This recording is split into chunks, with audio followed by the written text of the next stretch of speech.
Hola.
Bueno, ahí me escuchas, Luis.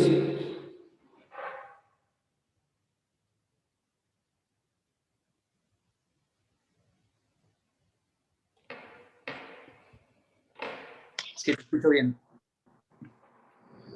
Ok, vamos a ver cómo está la conexión ahí, porque parece que está un poquito lento. Si quieres, deja ya abierto tu micrófono.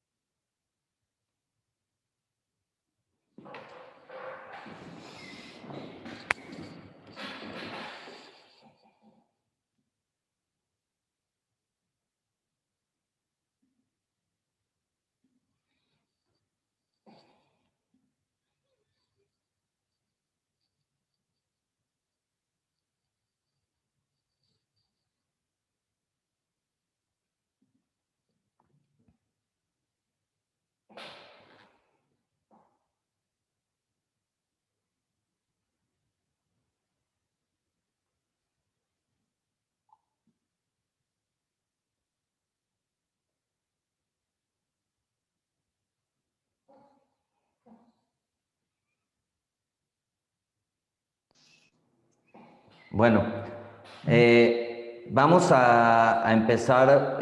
Primero darle la bienvenida a todas y todos los que se conectan esta noche por Zoom, en cualquier lugar del mundo que estén. Veo que algunos rostros familiares que se conectan de diferentes países, cosa que me da mucho gusto. Voy a pedir a la gente que esté conectada a lo largo de la sesión que se permanezca en silencio su micrófono mientras Luis y yo estamos en esta ponencia. Y bueno, darles la bienvenida, buenas noches. Hoy tenemos la presencia especial de mi querido colega Luis Díaz. Ya lo voy a presentar a él, y nos reunimos hoy pues con mucha emoción para platicar de un tema que es muy relevante, que es el tema de las adicciones, un tema que es tan fundamental para cualquier miembro de la familia, psicoterapeuta, médico, y más en un contexto de pandemia en donde estamos viviendo tantos momentos de duelo, de aislamiento, de desconexión, de incertidumbre, etcétera. Entonces, pues antes que nada, agradecemos Luis y yo la oportunidad de verlos a todas y todos ustedes.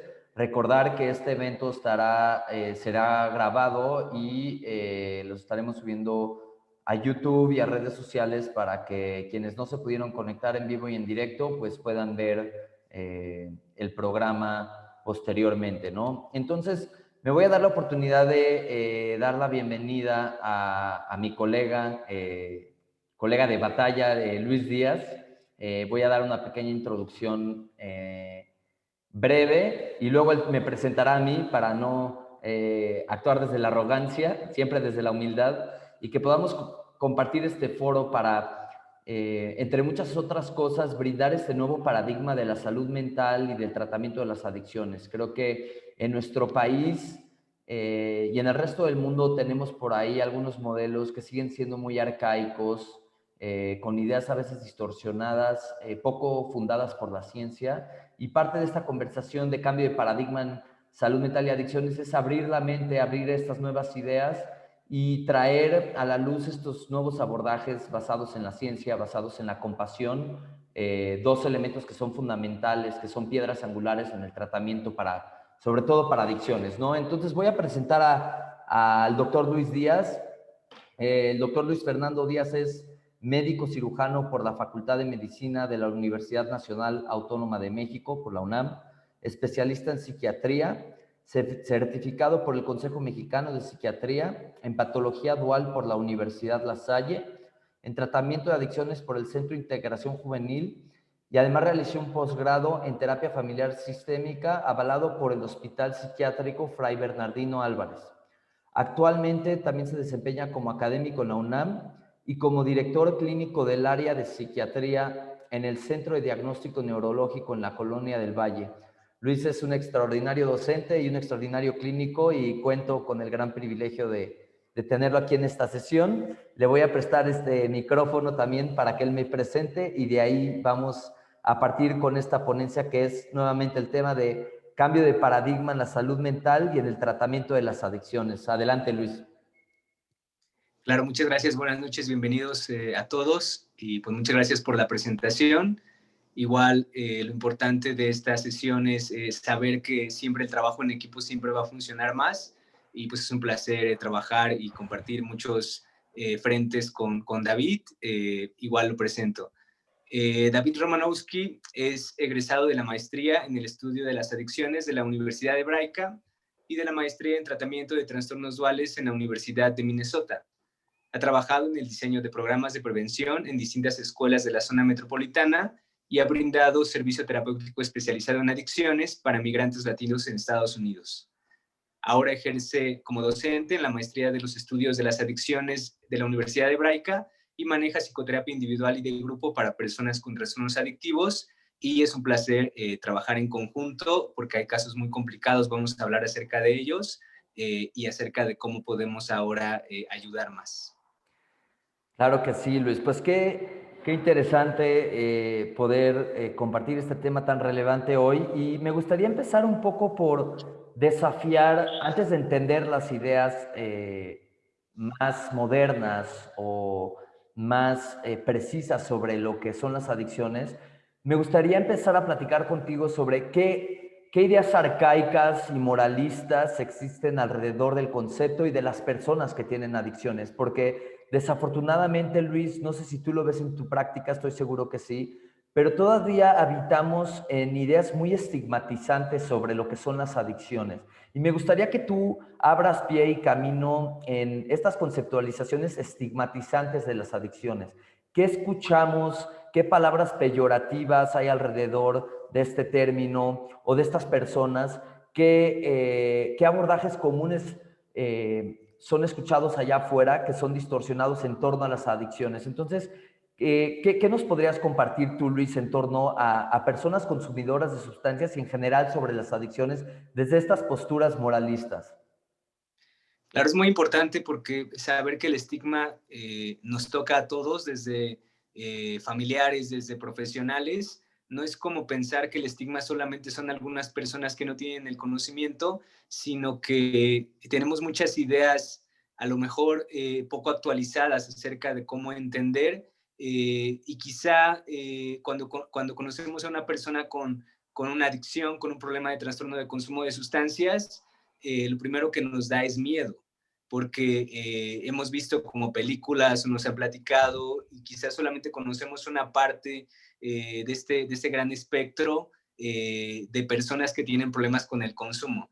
Entonces, es muy común, es muy frecuente que se hable acerca de que es un vicio o sobre todo el estigma es como una categorización negativa de una persona que sobre todo se le culpa respecto a esa característica. En este caso, en el consumo de sustancias problemático, se habla acerca de la culpa de esta persona de tener esta dificultad de salud y de cómo separarla, de hacerla hacia algún lado y de culparla llamándola o desde mencionar que es un adicto es como una forma peyorativa. Ahora, de manera actual, nosotros hablamos acerca de trastorno de consumo de sustancias, pero es una forma también de dar un maltrato.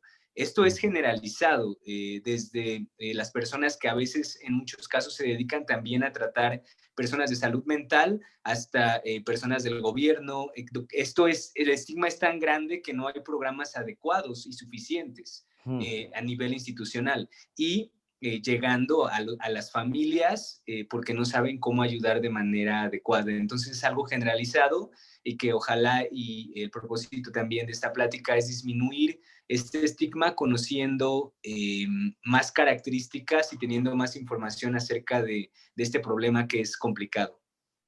Claro, y además me quedo con esa idea, Luis, de el concepto tan angosto y tan sesgado que tenemos de las personas con adicciones, porque me atrevo a decir que el estigma de que es una elección, de que estas personas son rebeldes, de que infringen con la ley, que son antisociales, esa visión tan angosta de lo que son las adicciones, nos hace de cierta manera generar caos en dos materias. Una materia es la preventiva. Entonces, al ver las adicciones como una elección o como algo moralista, lo que hemos enseñado, no solo en México, sino yo lo he visto en Estados Unidos y otros países, es de decir no, las sustancias son malas y no hagas elecciones incorrectas, cosa que no está avalado por la ciencia. Se sabe que el consumo problemático de sustancias no tiene que ver con una elección, y ya lo vamos a abordar más adelante. Y esos programas de decir no han sido totalmente ineficaces, al grado que en Estados Unidos, que fue el país pionero en promover el dino a las drogas, hoy por hoy al mes se mueren casi 3,000 personas por sobredosis por opiáceos. Ese desde el ámbito preventivo, pero desde el ámbito de tratamiento, lo que se sigue viendo en muchas partes del mundo, Luis, y seguro me lo podrás corroborar, es que la respuesta ante el consumo problemático, partiendo de que el fenómeno es una elección, es castigar, arrestar, criminalizar, meter a la gente a la cárcel, como si se tratara de que la gente necesita más consecuencias negativas para cambiar una conducta, por decir así, ¿no, Luis? Entonces, ¿qué tendrías tú que decir al respecto, desde si quieres el ámbito preventivo o también desde el ámbito clínico? ¿Cómo es tan lesivo este abordaje de que hay que ver esto como algo moralista o como algo criminalizante en respuesta a las sustancias? Sí, quizá lo principal que yo veo es como una respuesta aversiva hacia esto, y entonces como yo no quiero pertenecer a esas personas que apoyan el consumo, lo tengo que castigar. Y este es un modelo que se ha universalizado en muchos casos, y que muchas personas que a lo mejor tratan las adicciones de esta manera aversiva con el castigo es lo que recomiendan en muchos casos. Es que lo que tiene que hacer tu familiar casi siempre es tu hijo, es tocar fondo y es sufrir y tienes que abandonarlo. Entonces, eso probablemente pasaba hace muchos años con algunas otras enfermedades, hace 100 o 200 años con la epilepsia. Con la epilepsia era, oye, no, abandónalo porque está poseído, no le hagas nada porque no lo entendíamos. Hace 40 años pasaba con el cáncer, y probablemente ahora que sabemos mucho más acerca del funcionamiento biopsicosocial de una persona, podamos ayudarlo de mejor manera. Quizá en algún futuro yo me imagino que vamos a saber demasiado acerca de qué tan problemático es este consumo, que quizá cuando vayamos a una fiesta y alguien llega a un estado de ebriedad, nadie le va a vender y nadie va a incentivar que esta persona consuma más de lo que ya soporta. En muchos casos, nosotros también participamos en esta forma de no conocer el uso de las sustancias. Entonces, hay una barrera desde la parte de las personas que venden el alcohol en un bar hasta los amigos, que es de, vemos a alguien que ya está bastante borracho y le queremos dar más alcohol. Desde ese punto de vista es como aprender mucho más y decir, oye, estás aquí para beber, no para vomitar o para sentirte mal mañana, ¿no? Ya bebiste y ya sería como algo universal el pensar que todos vamos a decidir qué hacer. Mm. Igualmente, como si ahora salimos a la calle y vemos a alguien que tiene un ataque, a lo mejor no sabemos si es epilepsia, convulsión, pero sabemos que tiene algo, y aunque no seamos médicos, lo que vamos a hacer es llamar a una ambulancia. Sabemos, y seguramente ya muchos dirán, está convulsionando, y eso es un término muy avanzado, o sea que es muy difícil de conocer.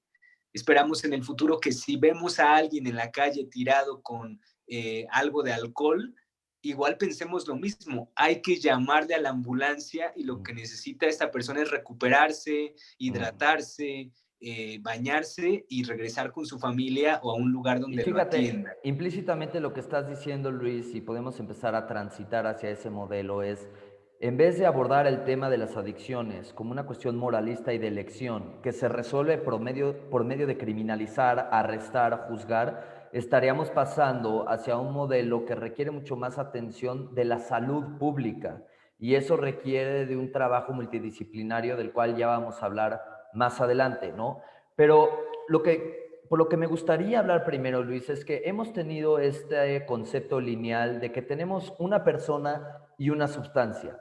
Y a menudo que la persona va consumiendo más sustancia, se va convirtiendo en una adicción.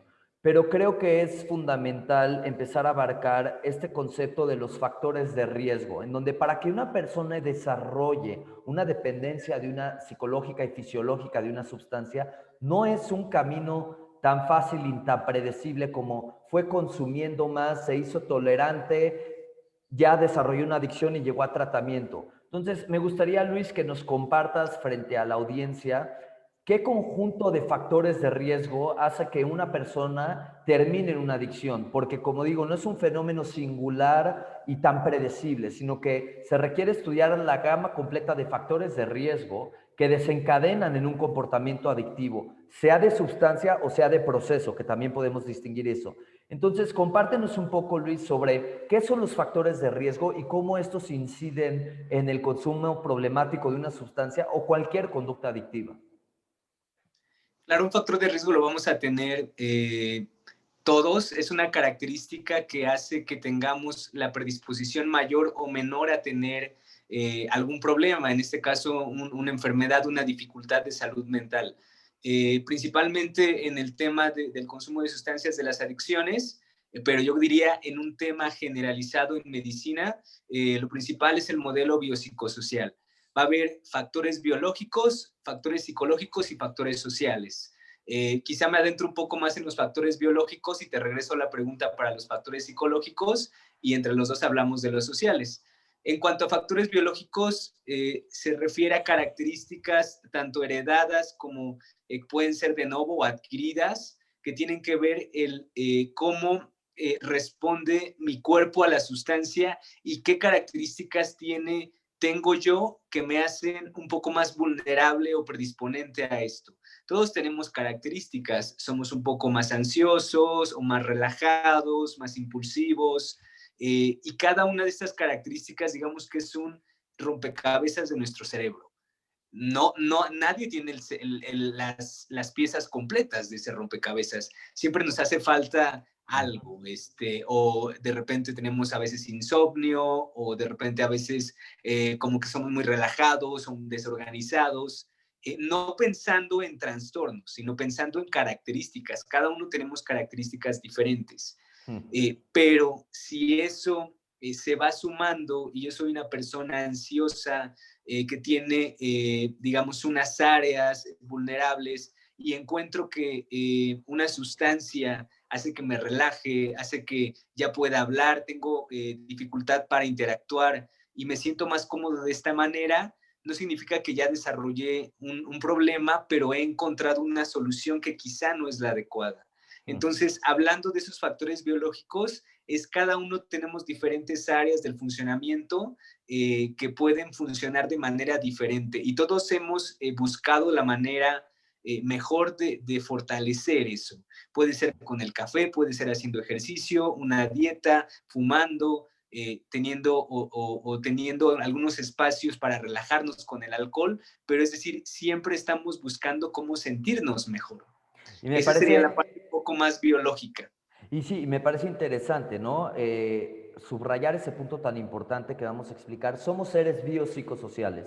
No solo somos biología, ni tampoco solo somos lo social, ni tampoco lo psicológico. Somos la unión de estas tres partes, ¿no? Ahora, entrando en factores biológicos, creo que lo que Luis Díaz nos quiere explicar es que entra mucho los factores genéticos, es decir, se sabe que en familias en donde corre alcoholismo, o dependencia de otras sustancias, es más probable que yo desarrolle este tipo de condiciones. Entonces sí existe un factor genético y también existe hasta factores corporales. Me acuerdo que Mark Willenbring, un psiquiatra muy conocido por la Universidad de Minnesota, lo que dice es, cuando uno asiste a una fiesta y nota que después de 5 horas la mayoría de la gente está intoxicada por alcohol, teniendo pues ya los efectos muy claros del alcohol y de repente hay uno o dos sujetos en esa fiesta que ya se tomaron 10 caballitos de tequila y preguntan dónde está la fiesta, ese es un predisponente biológico en el sentido que esa persona necesita mucho mayor cantidad a nivel biológica para que esa sustancia surta efecto. Pero ahí, como dice bien Luis, nos quedaríamos solamente con la faceta biológica. Creo que también es importante, Luis, empezar a hablar de otros factores que interactúan con la parte biológica y eso tiene que ver con lo social y con lo psicológico. Y yo me gustaría mencionar algunos psicológicos y si quieres te delego la batuta, Luis, en la parte social, pero se sabe, por ejemplo, que a nivel psicológico, yo he notado con mis pacientes, pero esto lo avala la investigación, que, por ejemplo, personas que crecen con grandes incidencias de adversidad infantil son mucho más propensas a desarrollar adicciones en la etapa adulta.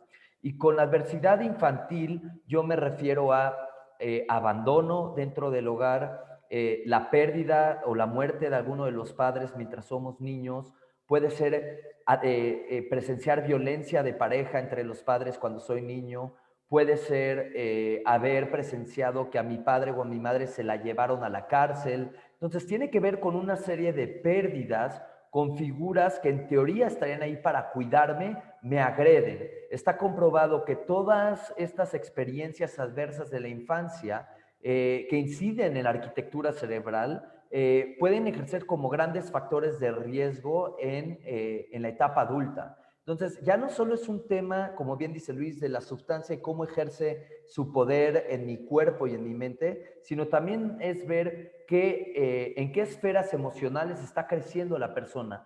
Porque en una esfera de mucha violencia, de abandono, de abuso, de negligencia, obviamente esa persona va a tener menos capacidad para regular sus emociones. Entonces, ahí entra también la parte psicológica, pero en esta parte también se complementan los aspectos sociales que por supuesto Luis nos puedes comentar, que entre ellos puede ser la pobreza, crecer en comunidades de violencia, pero ¿qué ubicarías tú, Luis, que existiría desde el ámbito social que desencadenaría en este cóctel que lleva la adicción a una persona? Claro, para mí una parte muy importante tiene que ver, sí, con la forma de divertirse. Cada estrato social tiene una forma muy particular y por eso es que cada droga también es social. Ciertos grupos consumen más marihuana, más alcohol, más cocaína, más anfetaminas, pero lo hacen de manera social. Es decir, no es lo mismo a lo mejor alguna persona que se reúne con sus amigos y bebe un poco de alcohol, a lo mejor si mis amigos son un poco más de conciertos y consumimos LSD o anfetaminas. Esto hablando solamente del consumo, no de que ellos tuvieran algún trastorno, pero ese nivel social es lo que va a marcar a lo que yo estoy en riesgo o estoy en contacto. Y parte muy importante también es la situación familiar. Aquí en la situación familiar hay dos características muy importantes que tienen que ver con la comunicación y con la flexibilidad.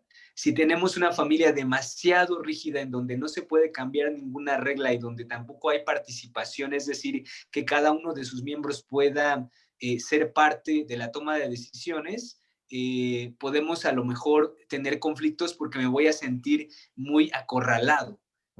Y esto lógicamente va a generar falta de comunicación y lógicamente como todos los adolescentes mentir. No va a haber un adolescente que no se quiera divertir. Claro. Y siempre va a haber una comparación, una familia que sea mucho más relajada, que sea que le dejen beber en la casa, que incluso fumen marihuana con los padres. O sea, siempre va a haber una familia mucho más relajada y si mi familia es muy estricta, va a haber una lucha gigantesca en lograr eso que yo creo que es lo mejor para mí, que es divertirme, ¿no? Entonces, si no hay esta responsabilidad, pero también comunicación, siempre va a haber poca posibilidad para entender el otro, ¿no? Y en algunos casos, por ejemplo, si mi familia siempre cuando nos enojamos nos deja de hablar, también va a ser una forma de resolver los problemas de manera diferente. En lugar de hablar un problema, es lo evito y lo evito de cualquier forma, es decir, no hablando o consumiendo algo que me evite de ese problema, ¿no? Que puede ser marihuana, alcohol, es decir, encontrar una forma adecuada de solucionar los problemas o evitar sentirlos y pensarlos porque es muy pesado, ¿no? Entonces es muy importante cómo la familia se vuelve el centro de esta solución o de este apoyo y también de la responsabilidad que poco a poco la persona en un adolescente ya debe ser muy independiente y responsable para llegar a la etapa adulta, es decir, una transición. No quiere decir que la familia sea culpable, sino que debe de soltar de manera adecuada a esas etapas. En Claro, muchos casos pensamos, es que la familia no hizo todo lo necesario, pero todo lo necesario era soltar más. Eso es lo que a veces pasa, que pensamos que la familia es la culpable, pero quizá intentó controlar demasiado cuando alguien tenía que tomar sus decisiones, ¿no? y creo que en este sentido, Luis, tocas dos puntos fundamentales, ¿no? Algo que hemos visto muchos del campo clínico, tú y yo, es a veces, como dices tú, a veces existen modelos muy autoritarios por parte de los padres en donde existe muy poca flexibilidad para expresar nuestras emociones. Cuando se agota ese espacio y flexibilidad de expresar las emociones, a veces el hijo, la hija recurren al consumo de sustancias para mediar con esa falta de flexibilidad. ¿O qué pasa en el lado opuesto de la moneda? Vemos modelos muy negligentes. También existe la negligencia en donde la falta de cuidado de los hijos, falta de apreciación, falta de reconocimiento y la persona se vive como una especie de abandono y recurre a la sustancia a veces como ese sostén. Y por ahí me gustaría meterme hacia ese nuevo tema contigo, que es la definición de la adicción.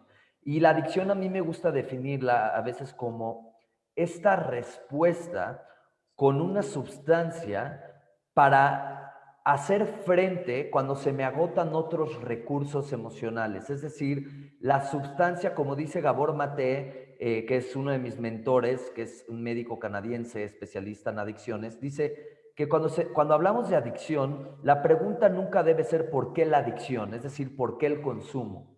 La pregunta aquí debe ser ¿por qué el sufrimiento? ¿Por qué el dolor? Porque si no, de otra manera, Luis, estaríamos hablando de trabajar solo con el síntoma, es decir, la conducta. Entonces, persona A consume tal cosa, ¿cómo voy a buscar erradicar esa conducta? Castigando o haciéndola a un lado.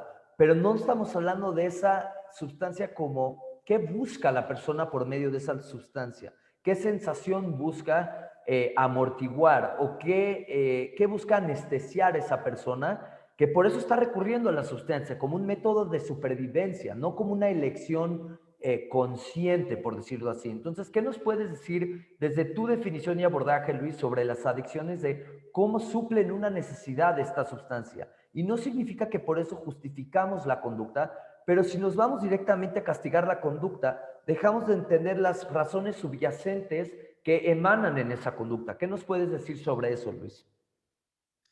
Claro, en todos los casos que hemos visto, que hemos trabajado juntos, la sustancia funciona, la consumimos porque genera un cambio. Si no, pues tomaríamos solamente agua. Es decir, consumimos alcohol porque tiene una respuesta y nosotros sabemos qué respuesta. Alguien que ha consumido alcohol sabe qué respuesta esperar y eso hablando de cada sustancia. Alguien que se vuelve experto en una sustancia sabe las etapas, sabe qué le da esa sustancia y no estamos pensando solamente en un consumidor a lo mejor que se ve como algo hedonista, de cocaína, de la parte sexual, de a lo mejor pensar de alguien muy egoísta, sino en muchos casos, y lo hemos visto, el motivo por el consumo puede ser ansiedad o incluso insomnio. Hay algunos estudios en Reino Unido donde hasta el 20% de los ingleses consumen alcohol para poder dormir, para conciliar el sueño. Y esto puede ser una respuesta, funciona, pero si el insomnio está siendo cada vez más crónico, va a generar un conflicto porque voy a requerir mayor cantidad de alcohol para poder conciliar el sueño, sobre todo porque el 95% del insomnio tiene que ver con mal manejo de las emociones, sobre todo ansiedad.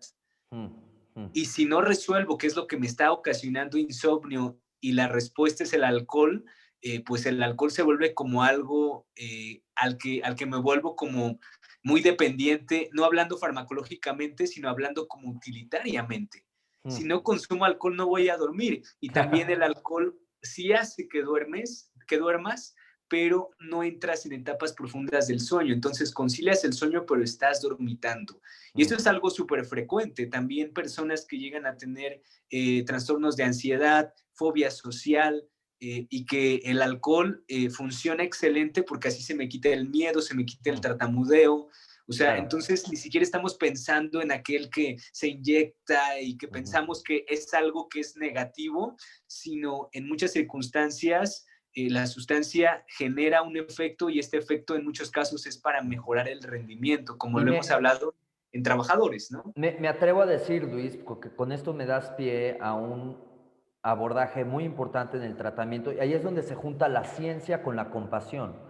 Ahora ya vamos a hablar qué es la automedicación, porque las adicciones no solo poéticamente es una respuesta ante el sufrimiento humano, en donde yo busco hacer frente a la vida mediante una sustancia o conducta porque se me agotan los recursos, sino que también es una automedicación. Y ya Luis Díaz ahorita nos va a explicar un poco qué es la automedicación, vamos a hablar de patología dual, pero creo que una metáfora aunada al ejemplo que diste, Luis, que a mí me gusta utilizar mucho, que es como cuando no nos tenemos que ir a las sustancias como heroína o cocaína inyectada o lo que sea. A veces yo recibo un fumador en tratamiento y la persona ya sabe que fumar está mal. Es decir, probablemente si yo llego y le digo, señora, usted está fumando, es mal para sus pulmones, justo lo que voy a generar es la elevación de las defensas y un rechazo hacia el tratamiento. A veces algo que yo les pregunto muy frecuentemente en el tratamiento de adicciones es, ¿de qué sirve esa sustancia? ¿Para qué fumas? Y me ha tocado mucho ver, por ejemplo, a personas que me dicen, es que David, yo fumo porque me da una paz. Y entonces ahí es donde yo voy a lo subsecuente. Señora, lo entiendo perfecto, usted fuma porque le da paz. Eso significa que sin el cigarro usted se siente en guerra. ¿Por qué no empezamos a hablar de por qué se siente en guerra usted? ¿No? O la persona que me dice, es que David, yo me meto cocaína porque necesito trabajar 12 horas seguidas y mantener la productividad, ya lo entiendo. Eso significa que sin la cocaína usted se siente con falta de productividad y falta de desempeño en su trabajo. ¿Por qué no me platica un poco en qué tipo de trabajo está, bajo qué condiciones está empleada usted, qué requisitos le piden en el trabajo? Es decir, empezamos a ver que el consumo y la persona no es algo lineal. Hay una multiplicidad de razones muy complejas. Puede ser automedicación, puede ser culpa, puede ser trauma, puede ser productividad, pero hay un significado multifactorial y muy complejo por las cuales las personas consumen. Y si yo no tengo esa indagación compasiva para entender a la persona, Luis, ¿cómo voy a tener un tratamiento exitoso? Es decir, algo muy frecuente que vemos en México y en el mundo es que juzgamos y castigamos la conducta, pero no estamos entendiendo otra vez estos factores tan complejos que hacen a la persona subsistir y sobrevivir. Y habiendo dicho eso, me gustaría que hables un poco, Luis, sobre algunas de las razones por las cuales la gente consume, pero también que nos hables un poco sobre qué es esta automedicación, porque la automedicación va con el entendimiento también de la patología dual, conceptos que me gustaría que expliques a nuestra audiencia. ¿Qué es la automedicación? ¿Qué es la patología dual? ¿Y por qué es importante hablar de estos conceptos en el tratamiento de adicciones, Luis? Claro, no, excelente. La patología dual se refiere a que hay muchas relaciones entre el consumo de sustancias y otros trastornos de salud mental. A muchos de nuestros pacientes, ya que tienen un consumo alto, detectamos que tienen depresión, que tienen trastornos de ansiedad, que tienen déficit de atención, y esto hace que la sustancia funcione para mejorar el funcionamiento de esos déficits que tienen a nivel neurobiológico, ¿no? Algo muy común que vemos son chicos con déficit de atención que son o impulsivos o tienen mucha ansiedad o les hace falta concentrarse y ocupan alguna sustancia para mejorar esto. Puede ser cocaína para mejorar la concentración, mucho más sencillo el cigarro. El cigarro nos concentra, nos despierta. Podemos tomar un café para tratar de despertarnos, pero si fumamos es increíble cómo despertamos. Ujú, ujú. Entonces, si esto lo tenemos en una persona que le cuesta trabajo concentrarse, que está haciendo un ensayo, un trabajo para la escuela o para entregar un reporte, algo que tiene que hacer, y se da cuenta, oye, cuando fumo me puedo concentrar, ya no me distrae el celular, como Ujú, que puedo acabar más rápido mi trabajo, o como lo menciona David, por ejemplo, en personas que se dedican al transporte o personas que de alto rendimiento que dicen, oye, tengo que entregar estos reportes mañana, tengo que estar levantado estudiando o trabajando toda la madrugada. Puedo utilizar desde drogas legales hasta drogas ilegales, pero lo que tengo que hacer es rendir más. ujú, Entonces la patología dual se da cuenta que muchos de las personas, hasta el 70% de las personas que tienen un trastorno grave de consumo de sustancias, pueden tener algún otro diagnóstico. ujú. Pero como decía David, no siempre sucede en el mismo momento.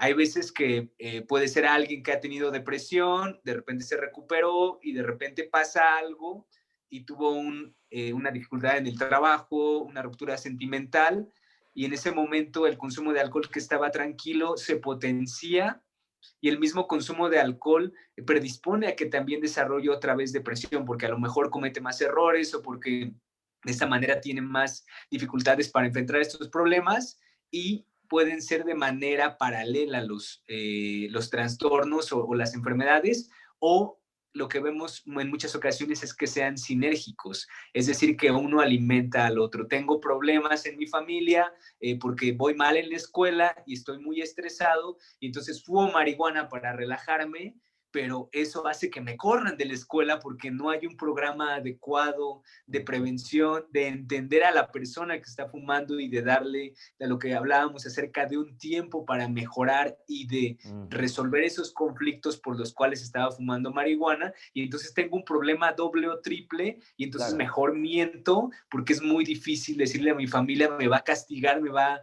a correr, a quitar todo el apoyo, y aparte voy a ser visto como alguien malvado o alguien como un problema para la sociedad, ¿no? Y en Entonces se ese, van complicando estos problemas. y en este ángulo, Luis, me quedo con dos ideas, ¿no? Es muy interesante cómo la persona está buscando hacer frente a su sufrimiento por medio de una sustancia. Y parece que nuestra respuesta, desde el nivel escolar hasta el nivel clínico, es voy a castigarte por hacer frente de esa manera. Entonces, la persona ya en sí está sufriendo y cuando yo la castigo, duplico o triplico el nivel de sufrimiento.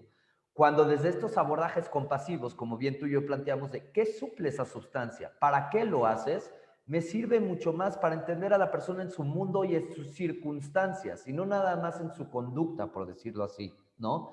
Y eso me lleva también a una segunda idea, que es la que tú planteas y la podemos poner en conceptos más claros.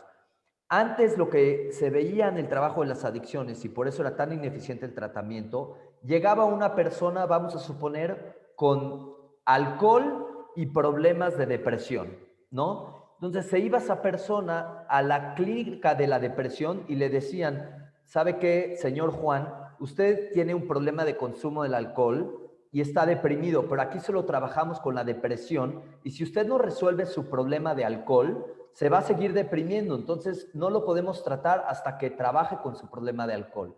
Entonces Juan, ¿qué hace?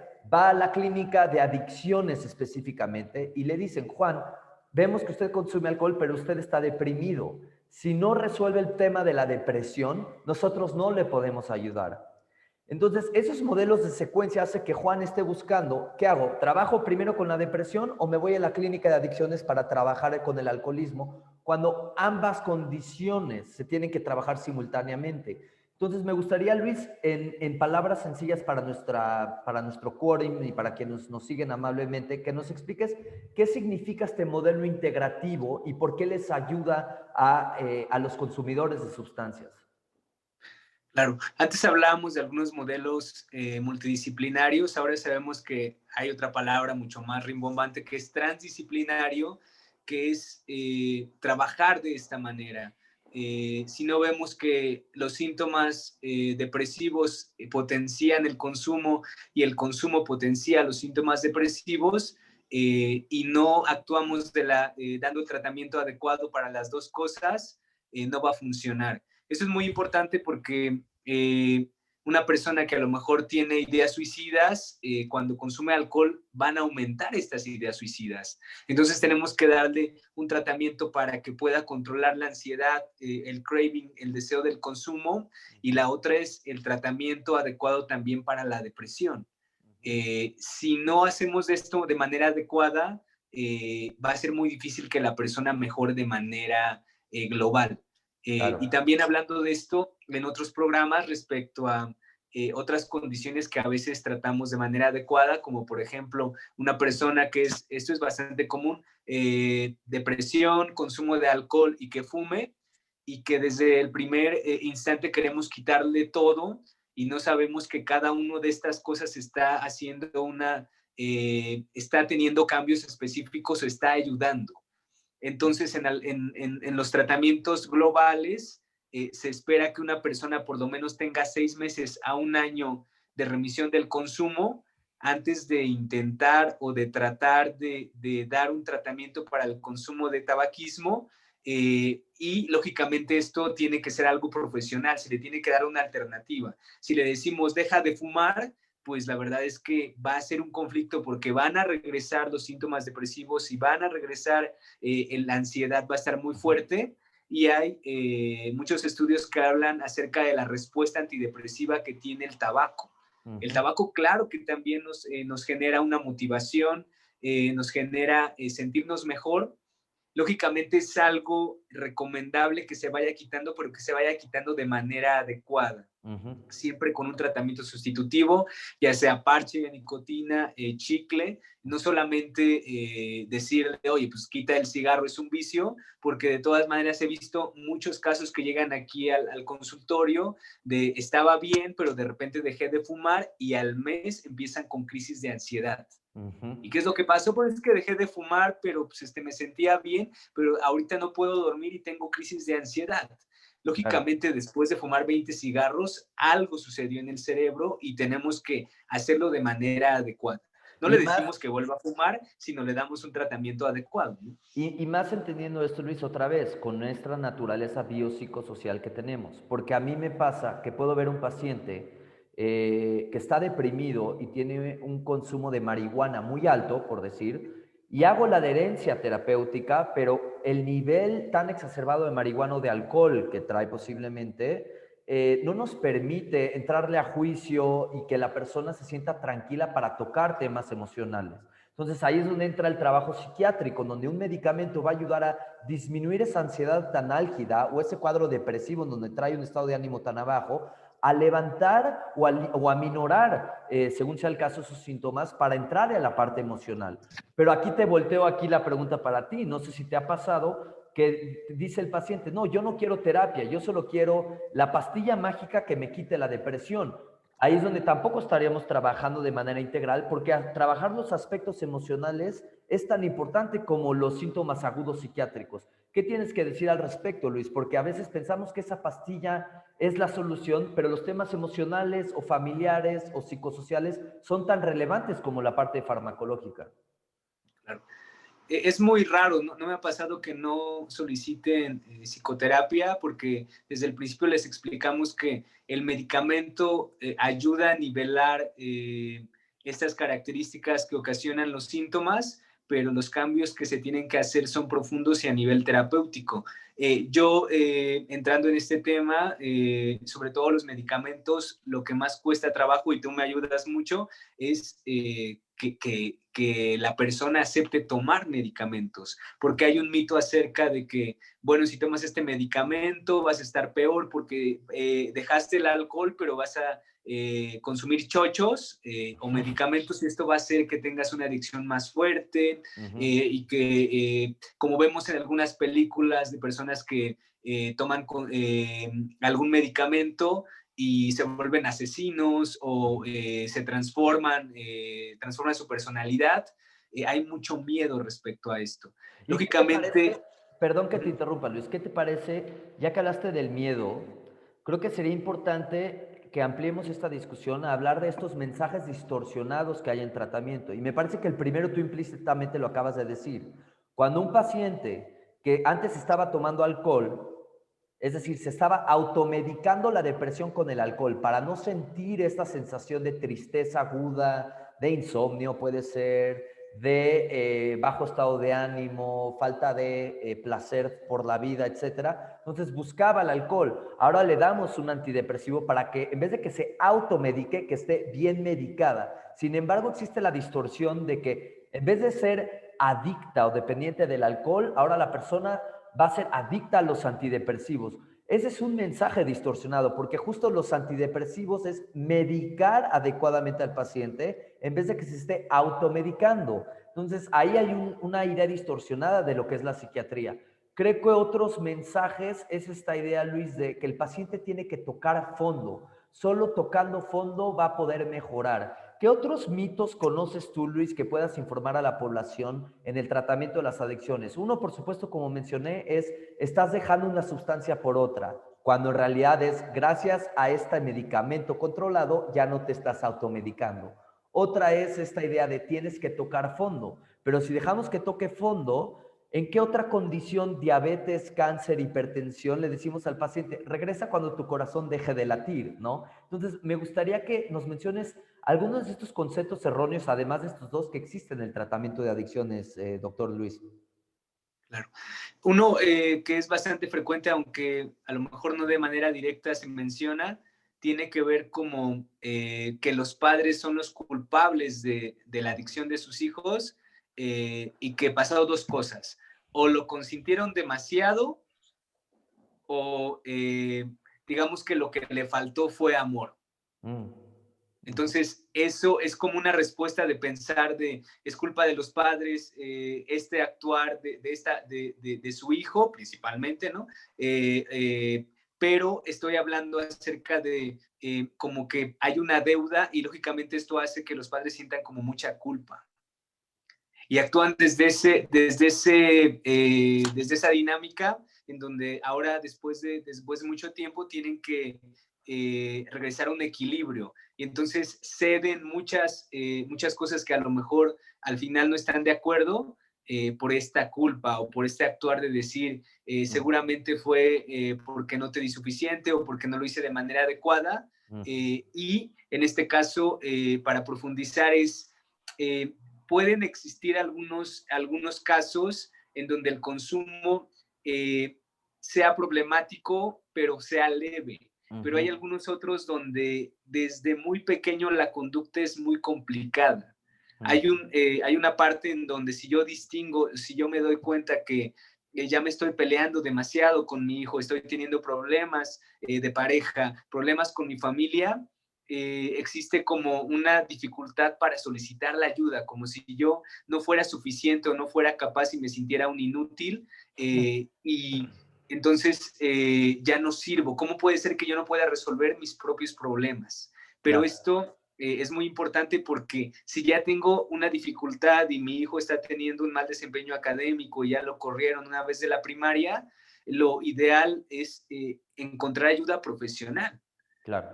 No significa que sea mal padre, sino que este caso, en esta situación, requiero ayuda como si fuera en cualquier otra circunstancia, como lo acabas de decir. A lo mejor si mi hijo tiene una dificultad para respirar, yo no le diría, oye, es que es mi culpa porque te heredé el asma o te heredé estos genes, sino simplemente, oye, ¿qué hago?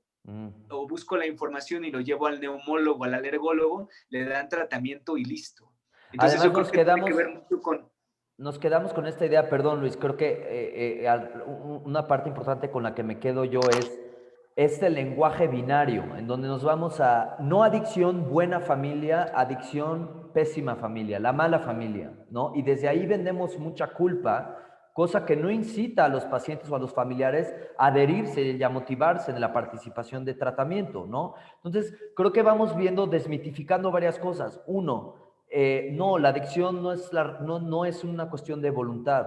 Dos, no es que si alguien tiene una adicción viene una mala familia necesariamente. Obviamente queremos analizar ciertos patrones sistémicos que mantienen a la persona en consumo, mas eso no significa que es una familia con malas intenciones.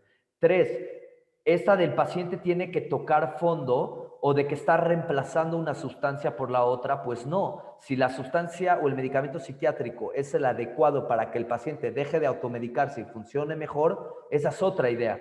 Pero hay otra que me gustaría abordar contigo, Luis. Creo que en México nos hemos destinado mucha energía al abstencionismo, es decir, a que solo por la abstinencia total el paciente debe recibir tratamiento. Este lenguaje binario, o hay conciencia de enfermedad o está en negación y no merece recibir tratamiento. Cuando tú y yo hemos visto, y la literatura lo dice, y más desde este esquema de reducción de daños, en donde una vez que existe una adherencia psiquiátrica o se satisfacen componentes sociales, psicosociales, emocionales u otras necesidades de la persona, el mismo consumo puede ir reduciendo hasta incluso llegar a una abstinencia. Es decir, esta parte de reducción de daños no significa que estamos en contra de la abstinencia. Lo que estamos diciendo es que la abstinencia no es la puerta de entrada única para que una persona reciba tratamiento de adicciones. Compártenos un poco esta parte, Luis, de cómo tú y yo, a lo largo de nuestro trabajo colaborativo, con el paso de los años, hemos visto que no siempre es necesaria la abstinencia para ver notorias mejorías en el desempeño de un paciente. Compártenos un poquito de esto, Luis. Sí, no, en muchos casos la parte de la relación que existe del consumo con mi vida ni siquiera disfunciona. Es decir, a lo mejor soy un artista y yo siento que la única forma de crear mi obra es fumando marihuana porque genero creatividad. Entonces tenemos que sí, lógicamente, quitar este mito porque no debería de algo externo provocar o que sea el único camino para encontrar esta creatividad. Se bloqueó desde antes y hay que observarlo, hay que trabajarlo mucho en psicoterapia, pero por el momento tenemos que analizar qué es lo que está ocasionando tanto estrés que no te deja crear y liberarte y tener esa imaginación. Entonces sí, empezamos dando un tratamiento que lo que ocasiona o más bien lo que mejora es lo más grave, es decir, oye, estoy teniendo insomnio, estoy teniendo mucha tensión, estoy desconcentrado y con lo único que logro crear a veces es con la marihuana. O hablando de muchos otros casos, algún consumo de alguna otra sustancia que genera un beneficio, pero no está ocasionando problemas demasiado graves. Entonces, se trabaja acerca de mejorar la relación familiar, de mejorar la relación de pareja, de mejorar cualquier otra dinámica y esto ayuda muchísimo a que la persona se sienta mejor y de una manera rápida disminuya el consumo. Y Claro. después muchas de esas personas nos dicen, oye, es que ya me di cuenta y sí lo quiero dejar porque me siento muy bien, pero no es que consumiera para sentirme mal, sino que era la única manera como más o menos me sentía bien. O sea, estaba súper estresado, me sentía muy mal, la sustancia me llevaba a sentirme más o menos. Ahorita me siento muy bien y dejé de consumir cierto tiempo y nunca me había sentido tan bien.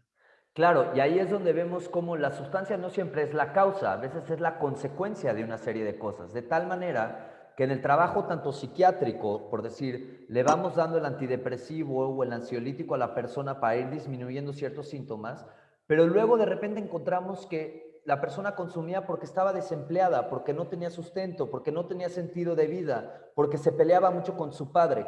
Parte del tratamiento, en vez de pelearme a fuerzas con el consumo o no consumo, es más bien otra vez estas situaciones subyacentes al consumo. Y una vez que resolvemos mejora de relación con el padre o madre de familia, encuentra un empleo la persona, encuentra actividades como el fútbol, los bailes, la pintura o el arte que le da este desenvolvimiento más claro o de mayor pertenencia o de mayor conexión hacia su persona y hacia afuera con otros, el mismo consumo va disminuyendo, pero la puerta de entrada no solo tiene que ser el consumo o no consumo, al grado que una pregunta de adherencia que hacemos tú y yo, Luis, en tratamiento es, dime, ok, ¿cómo te está beneficiando tu sustancia? Y anotas, ¿no? Vas anotando los beneficios.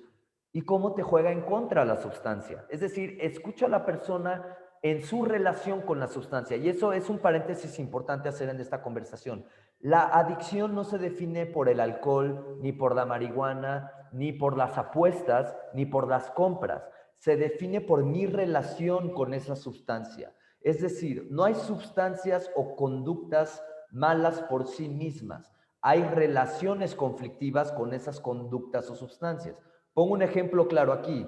Luis Díaz y yo, que le vamos al Necaxa, podemos apostar con unos amigos que le van a la América un partido. Pero esa apuesta son 100 pesos, pagamos la cena porque perdimos el partido, lo que sea, cosa que es muy común del Necaxa, pero termina en el simple pago de una apuesta que fue por recreación. Pero esa relación con la apuesta sería muy distinta a alguien que apuesta a la colegiatura de sus hijos, a alguien que gasta el dinero que ni siquiera ha ganado en su trabajo en un casino. Lo mismo pasa con el alcohol. Luis y yo podemos tomar una copa para celebrar el fin de año, pero eso no significa que tenemos alcoholismo. Es decir, la adicción no se define por la conducta o la sustancia, se define por las consecuencias asociadas a ese consumo. Entonces, ¿qué nos puedes decir de eso, Luis, para aclarar a nuestra audiencia de cómo la adicción no solamente es cada vez consumo más, o no solamente es el síndrome de abstinencia, que es los síntomas desagradables que se presentan cuando interrumpo esa sustancia o esa conducta? La adicción tiene que ver con una serie de consecuencias negativas asociadas en múltiples áreas de vida. ¿Qué nos puedes decir de eso, doctor Díaz? Claro, sobre todo hablando de este tema, cuando la sustancia se convierte en una solución, no va a tener un buen desenlace. Uh -huh. Y que ese sea como un monopolio. Cualquier actividad, si tiene el monopolio de mi diversión, de mi relajación, va a ser un conflicto, porque es la única forma como yo me puedo relajar, como puedo estar bien con mi pareja o comunicarme con otras personas. Si es la única forma como llego a obtener esa recompensa o esa solución, no va a tener un buen fin. Y esto tiene que ver también con la forma en cómo nos alejamos pensando en que la adicción está lejos. Es otro punto que también quería tocar, el ver a las personas que tienen un trastorno de consumo de sustancias o una adicción como aquellos. Como yo estoy bien, nunca me va a pasar y aquellos son los malos. Cuando nosotros mismos hemos tenido algún problema, puede ser fumé un tiempo, oye, un tiempo sí estuve comiendo un montón y subí muchísimo de peso, es decir, tuvimos una relación tóxica, tuvimos un momento en donde nos fue mal. Entonces esto nos llega a entender que hay veces que sabemos que hay una cosa que nos hace mal, pero caemos y nos hace ser un poco más empáticos. No significa que todos hayamos consumido cocaína, pero sí que a veces tenemos una forma mucho más problemática de relacionarnos o de resolver nuestros problemas. Y seguramente alguien cercano, un hermano, un amigo, alguno de nuestros padres ha tenido un problema. Igual, o cigarro, o de repente, oye, es que sí, un tiempo, la verdad es que tu padre agarró fuerte y consumía alcohol y tuvimos problemas y hablamos y lo solucionamos, pero si buscamos un poco nos damos cuenta que este problema es muy general.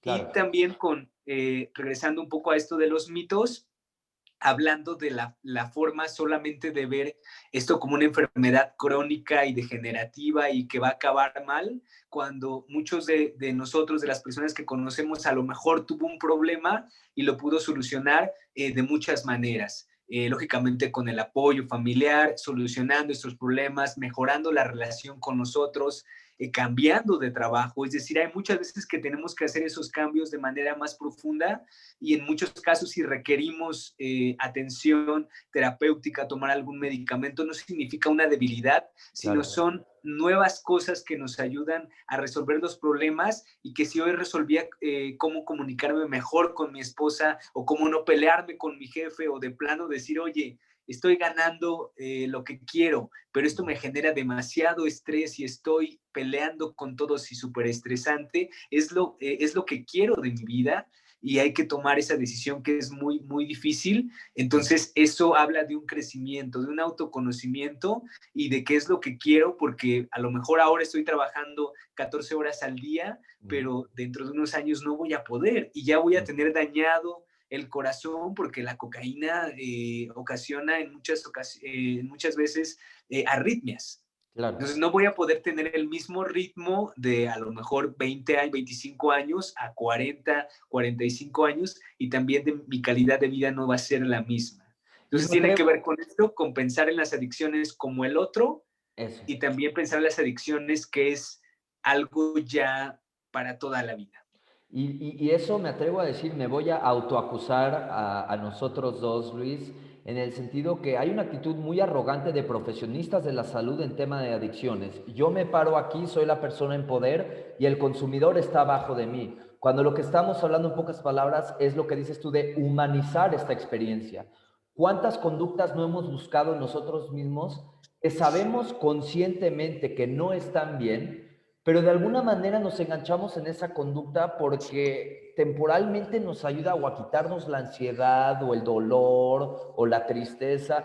Entonces, esa parte de humanizar esa experiencia del otro y verlo por lo que es, no porque lo que nosotros queremos hacerle ver, porque en esa otredad, es decir, y pongo entre comillas esto porque yo no me refiero, para empezar, son personas con consumo, pero esta forma de ver al adicto como débil de carácter, inmoral, mentiroso, ya me posiciona en un lugar como profesionista, en una posición en donde juzgo, lo veo de menos, lo ubico como alguien distinto a mí, como alguien que quiero rechazar, y ahí es donde el estigma no solo viene de la familia o de los medios de comunicación, a veces me atrevo a decir que viene desde los mismos profesionistas de la salud, que en vez de humanizar y universalizar esta experiencia, vemos al paciente o a la persona como algo muy ajeno a mí. Y creo que ese es un desafío muy importante hoy en nuestra cultura médica, psicológica, de tutores, de maestros, de aprender a universalizar ese dolor y de cómo las personas intentan hacer frente a ese dolor, ¿no?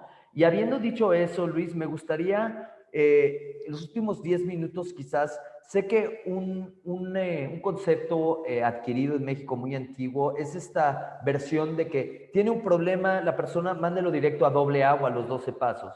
Y sabemos que los 12 pasos para algunas personas es de utilidad, pero también sabemos que no existe, con esta idea quiero terminar, Luis, que no existe un abordaje unitalla para todos los pacientes. Es decir, la persona consume directo a doble A para que acepte conciencia de enfermedad y abstinencia, sino que hay una gran modalidad de tratamientos cada vez más diversos y enriquecedores y que según las necesidades de cada persona, puede ser género, edad, nivel de consumo, si hay patología dual, como bien mencionas, hay que ir encontrando la receta adecuada de tratamiento para cada uno, que no es única y no es universal. ¿Qué nos puedes decir de eso, Luis?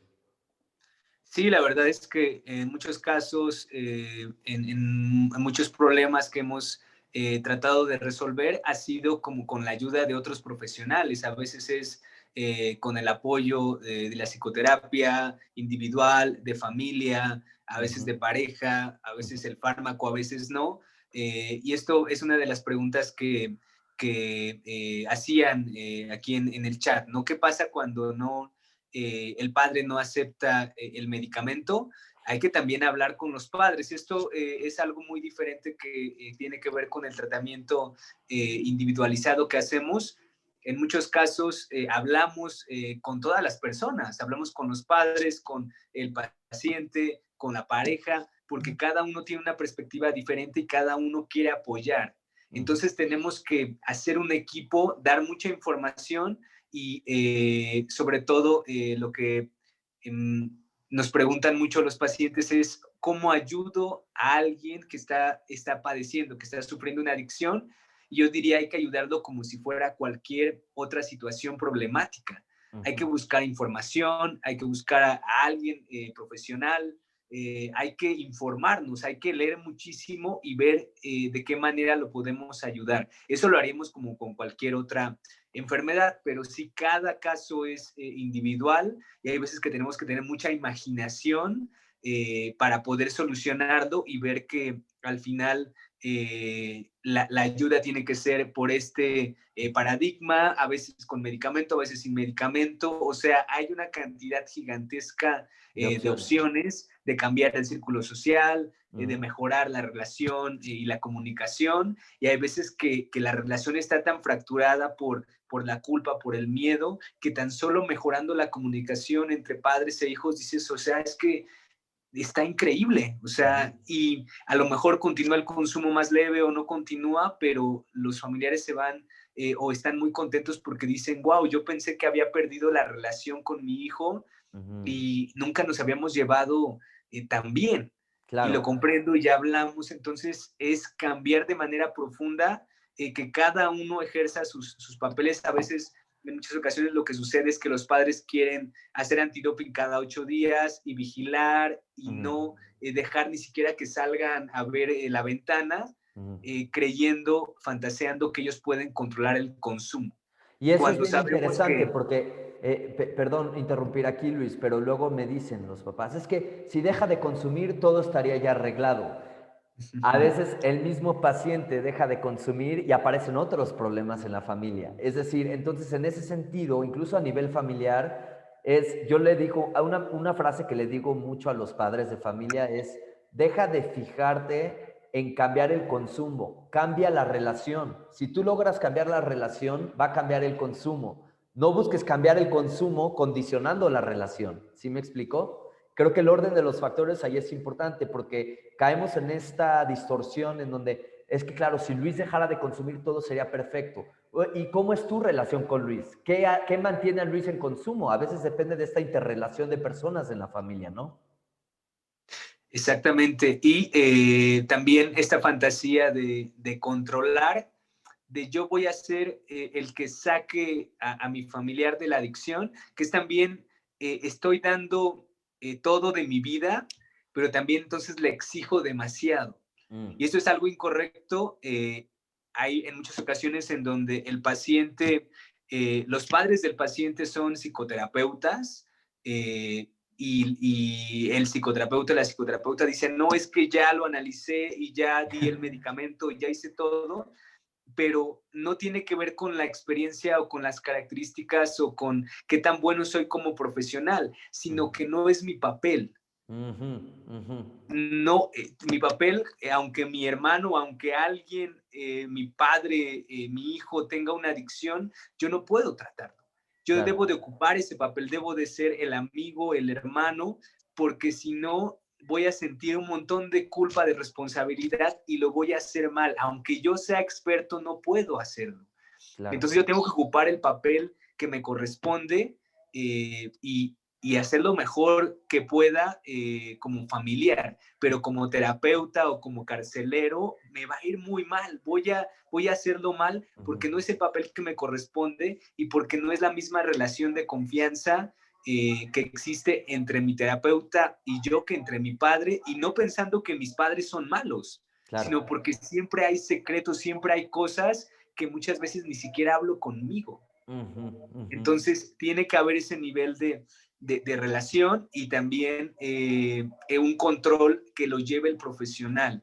Nosotros a veces hacemos antidopings que sirven mucho más al paciente para tener la tranquilidad de la familia, para darse seguridad, más que para que no confiemos en él. Tiene que ver con que él gane confianza, Claro. pero tampoco verse de manera negativa, lo ocupamos de manera diferente. Si vamos al nutriólogo y el nutriólogo le pregunta, oye David, ¿si seguiste la dieta? ¿Seguro hiciste ejercicio? Aunque David diga, no, es que sí seguí la dieta y hice mucho ejercicio y no pequé o no cometí ningún error, de todas maneras el nutriólogo te va a pesar. No es de que no confíe en ti, sabe que tiene que tener una forma de mantener eso que es, oye, sí vamos mejorando o va una medida más allá de eso. Entonces, en muchas ocasiones, si se ocupa de esta manera, el paciente se da cuenta de si es cierto y ayuda a veces al apego, y el tener el antidoping en muchas ocasiones, al que le da tranquilidad es a la familia que no está así Tan como, es que aprensiva. olí, es que fíjate, ya lo Claro. vi y entonces trae los ojos rojos y el otro día me gritó, y pensar que el consumo es una cosa, pero no transforma a una persona. Esa persona puede enojarse, puede divertirse, puede gritar. Claro. Me han llegado a mencionar, oye, es que está viendo el fútbol y grita muy fuerte. Estará consumiendo y tú de, ok, pues quejas así de esa manera, como ya, y no es como decir qué padre están desalmados, sino tienen que encontrar la calma y disminuir esa ansiedad de pensar que si veo a mi hijo 24 horas o a mi familiar, voy a impedir que consuma. Eso es Claro. algo imaginario. Una persona que quiera consumir, aún estando en un centro de rehabilitación, se va a escapar y va a huir. Claro. Claro. Entonces, ya al acudir a la consulta y hacer hablar, significa que el paciente quiere hacer un cambio. Y eso es un poco lo que plantea toda esta filosofía del cual un día podremos hablar. Hoy por cuestiones de tiempo estamos limitados, pero la reducción de daños que desafía estos modelos angostos de solo abstinencia es cualquier paso positivo. Puede ser la ingesta del medicamento, puede ser que empezó a hacer ejercicio, puede ser el restablecimiento de vínculos. Algo que me encanta, citando a Johan Hari, que es un periodista que cubre mucho el tema de las adicciones, es: lo contrario de adicción no necesariamente es sobriedad. Lo contrario de adicción es reconexión. Reconexión con mi experiencia humana, reconexión con vínculos familiares, reconexión con mis hobbies, reconexión con mi sentido de pertenencia en comunidad. Es decir, el consumo es un problema, pero el consumo no es el problema. Y el problema son todas estas circunstancias de fondo de las cuales hemos hablado. Entonces, bueno, creo que estamos un poquito sobre la hora, Luis. Seguramente hay algunas dudas que podemos aprovechar. Por aquí hay un par de comentarios que agradecemos mucho su atención y su paciencia en el Zoom. Y bueno, en el chat vamos a dejar unos 2 minutitos para cubrir algunas dudas y quizás si existe el interés podemos ir generando esporádicamente algunos de estos seminarios para seguir informando a profesionistas, miembros de familia, amigos, amigas, etcétera, y el resto de la población en torno a este tema que es tan importante, ¿no? Entonces, si hay alguna duda, aprovechemos en este instante para que pongan en el chat.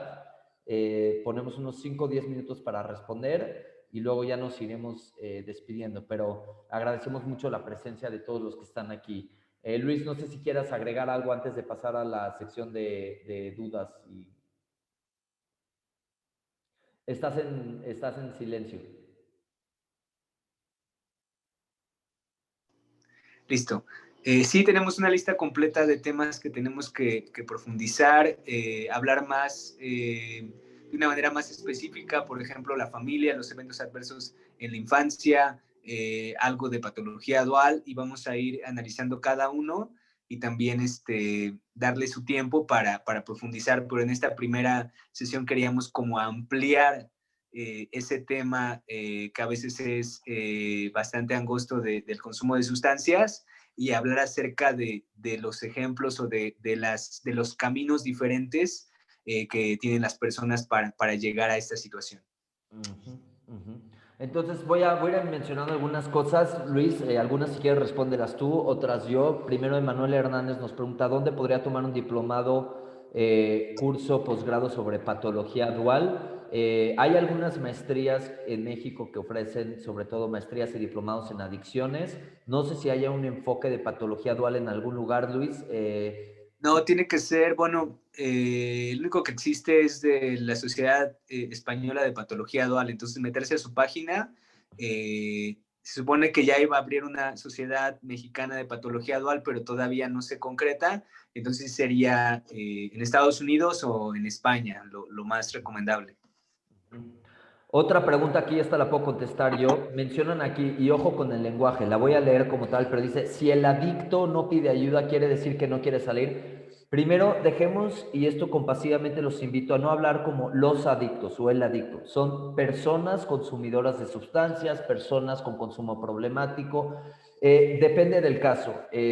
Yo creo que si la persona no quiere recurrir a ayuda, no quiere salir, más bien me preguntaría: ¿qué le impide pedir ayuda? Me iría mucho sobre el plano emocional, es decir, veo que no puedes controlar el consumo de sustancia, eso no es un juicio, es una observación. La sustancia te está sirviendo de algo, ¿por qué no me platicas qué hay de fondo? ¿Cómo te sientes? ¿Qué intentas aminorar, anestesiar por medio de esa sustancia? ¿Qué te sucede? ¿Cómo está tu vida? Porque si llegamos directo al juicio, como bien he dicho, vamos a levantar defensas y habrá mayor confrontación. No sé si quieres complementar. Aquí hay otra pregunta, Luis, para ti. Dice: ¿qué alternativas hay para hijos de adultos con alcoholismo cuando los padres ya no tienen injerencia. ¿Qué función tiene la familia si no hay que dejar que pasen fondo? No sé si está tan clara la pregunta, pero... Ok, o sea, como sin que llegue al fondo, ¿cuál es la función de la familia, más o menos? Es lo que entiendo. La función de la familia es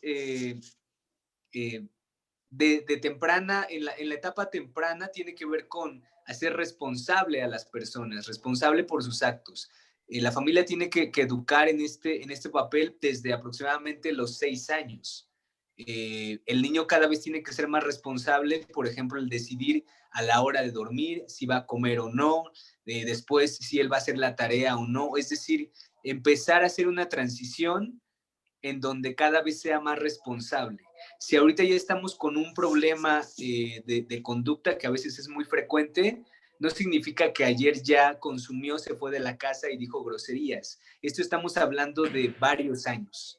Entonces, tenemos que hacer una transición en donde yo debo de evitar solucionarle la mayoría de los problemas a mi hijo y que él cada vez vaya teniendo o haciéndose responsable de estas consecuencias, de las consecuencias de sus actos hasta llegar a la etapa adulta. Pero desde temprana edad, cada vez los hijos tienen que decidir muchas cosas respecto a la disciplina.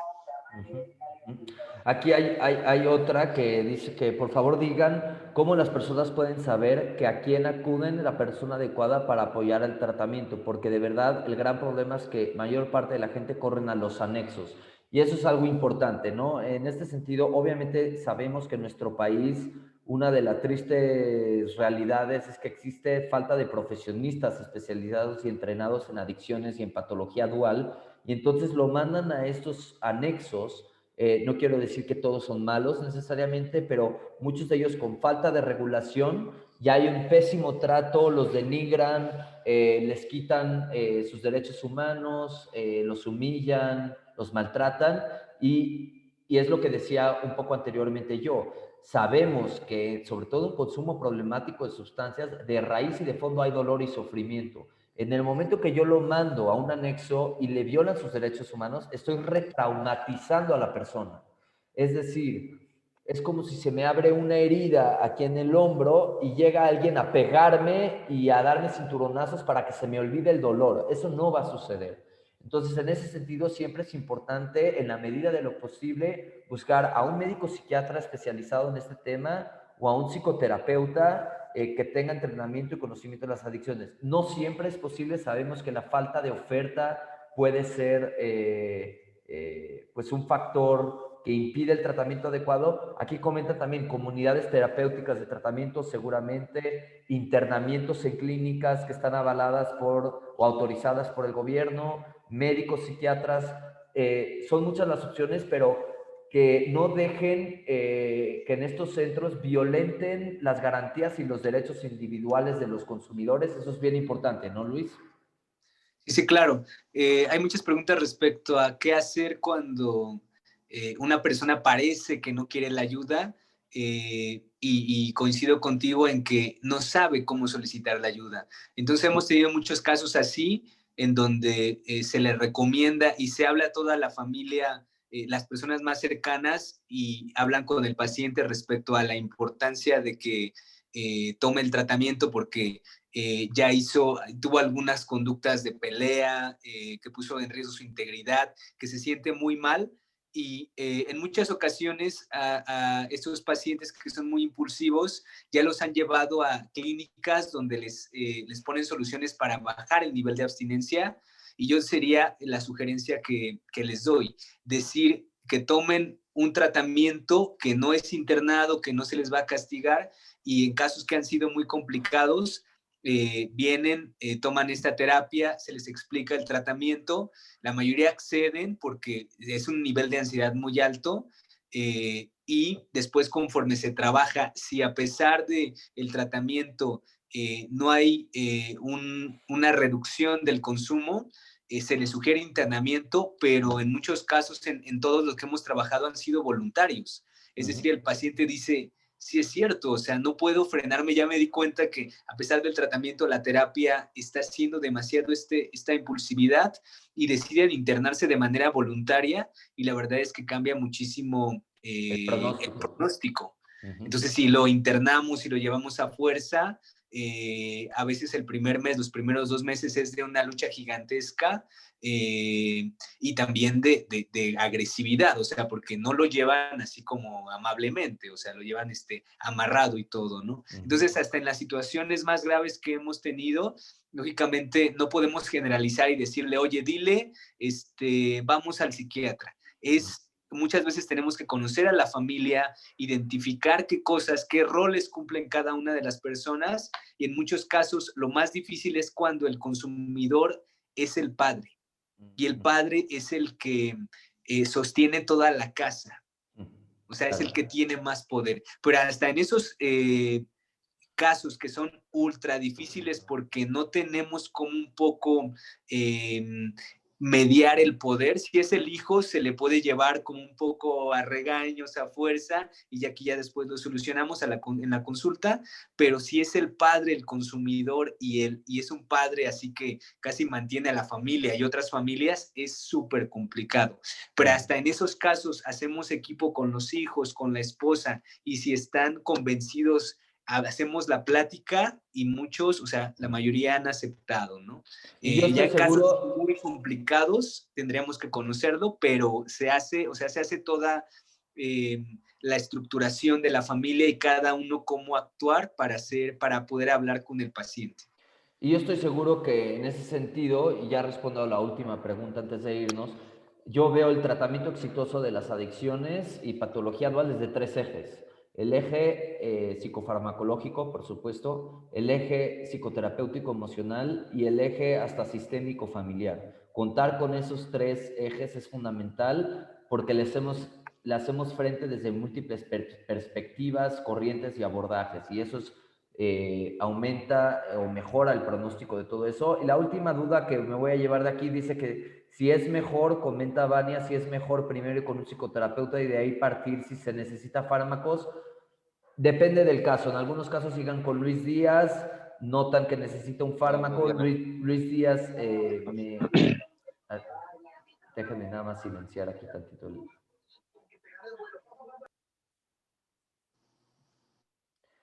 En ese sentido, algunos pacientes llegan con Luis Díaz, Luis nota que hay un cuadro depresivo y que necesita terapia y lo manda a un apoyo emocional, y a veces es al revés, me llega a mí el paciente con un consumo muy exacerbado y le doy psicoeducación de por qué el trabajo emocional psicológico va a ser muy bueno y efectivo, pero lo necesito remitir a Luis para abordar la parte orgánica o de salud mental que requiere de un fármaco para trabajar con esos síntomas. Entonces, bueno, pues con eso creo que respondimos varias preguntas, Luis. Con mucho gusto vamos a hacer el esfuerzo de repetir este seminario, quizás con otras temáticas. Entre ellas puede estar la adversidad infantil, puede ser qué tipo de fármacos se utilizan, puede ser el componente familiar en el mantenimiento, conductas adictivas. Creo que hay mucho de qué hablar, pero mientras Luis Díaz nos pone aquí su página de internet por si alguien necesita contactarlo. Después de hablar con él también, Luis me los puede enviar a mí.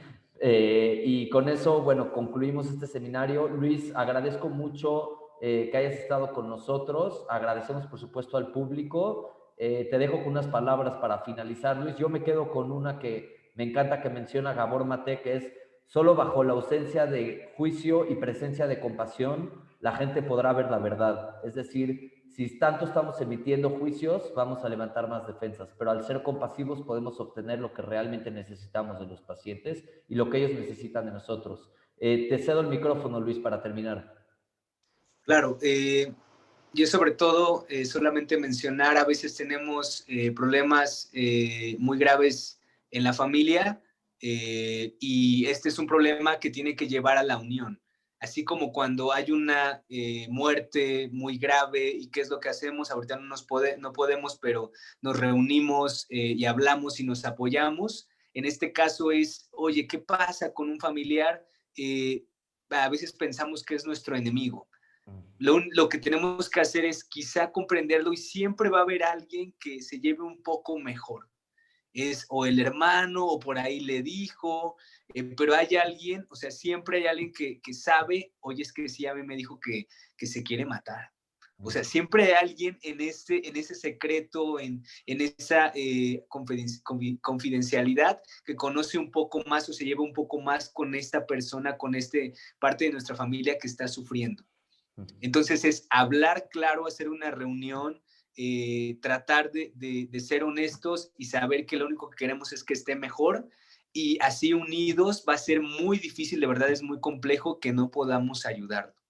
Solamente eso, son casos a veces muy complicados y lógicamente si ya dicen, ya intenté todo, también pueden solicitar la ayuda profesional y a veces es un caso complicado que tenemos que analizar, pero estamos para ayudarlos y la unión de la familia a veces es la única forma para solucionar problemas difíciles. Pues muchas gracias, Luis. Un placer tenerlos aquí a todas y todos. Buenas noches. Como último dato, estará grabada la sesión para compartirla por si quieren ver la repetición o compartirlo con sus contactos con mucho gusto. Buenas noches y nos despedimos. Hasta luego. Hasta luego.